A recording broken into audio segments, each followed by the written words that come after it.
Sometimes the acoustics are a little hard in here, and I think this microphone's a little funky, but I hope you all heard what a great thing she said about me. Really, I want you to all know. It was wonderful. I'll start off by saying that Google has failed me here this afternoon, because I take kind of great pride that whenever I need whatever I need from Google, I can find it rather instantly. So I went on as the students began to speak today to find that perfect quote that would sum up what we feel, that would sum up what it means to overcome adversity, that would tell us really in a sentence or two the challenges that the students that we are hearing from today, that we are honoring here today, have faced. I couldn't find that exact quote. There were some good ones. There are the obvious ones from Martin Luther King. You can always find something from the Bible. And then that famous, most famous of all, Anonymous. There are always great quotes from Anonymous. I even found one from Dan Quayle, the former Vice President of the United States, who was not necessarily the most distinguished Vice President that we ever had. And I thought, I think I'll skip quoting Dan Quayle this afternoon. But the fact of the matter is, I don't need a perfect quote to sum up what you have heard today, what we honor today, and what these students are here to celebrate today.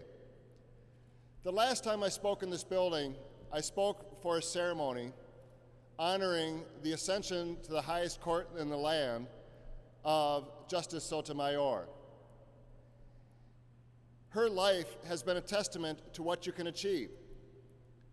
What you can achieve when you live a life not free of adversity, but a life filled with adversity and filled with challenges. But when you decide that you will overcome those challenges, when you decide that no matter what obstacle is put in your way, you will overcome it. And I think it's because of those obstacles that Justice Sotomayor faced that she was able to achieve her remarkable accomplishment of being the first Latina, the first Latino on the United States Supreme Court. Look at her life. Look at what she overcame. Look at the challenges that she faced. And I want all of you students to look inside yourself and understand that she was able to achieve the highest heights in this country, not because her life was easy, but because her life was difficult. I'm not sure she ever would have been on that Supreme Court had she not faced those challenges. There's another guy whose life example is a pretty powerful one too. He was at Target Center the other day in front of 20,000 screaming fans. I was one of them. He wasn't a rock star. He wasn't an athlete. He was the President of the United States. And one of the greatest things, one of the greatest gifts that President Obama has given us is a story that says you can achieve what you choose to achieve in your life, that there is nothing that can beat you down. His story is the story of many of us students in our schools today. His story, I suspect, relates to many of the stories of your own. There are incredible challenges that he has faced. He grew up not knowing his father. He grew up on welfare.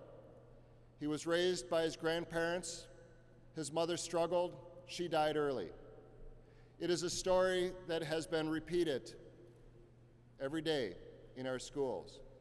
And yet, because he had someone who believed in him, but more importantly, because he believed in himself, he too was able to achieve the greatest heights in this country, the highest heights.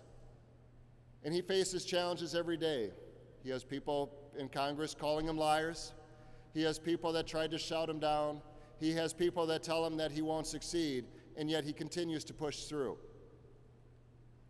We honor and we recognize throughout history not those that had easy paths, but that those who achieved great things in spite of them.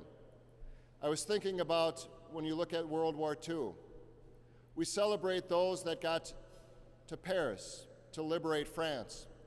Not because they just kind of took a plane over and got off and hopped in a taxi, because they stormed the beaches of Normandy and they faced incredible obstacles and incredible challenges. But they did that and they achieved great things, not because they were easy, but because they were hard. There is nothing in your life that you can't achieve. I wish that I could sit here today and say that you have faced the greatest obstacles you will face. But there will be challenges ahead. There will be times when you're disappointed in a work situation. There will be times when you are disappointed by family members, by friends, by those that you believe should be there for you. But look back at this moment. Look back at what you have accomplished to this day. Look back at what you have used as a reserve, that strength that you have found to achieve, and you will be able to overcome those obstacles as well.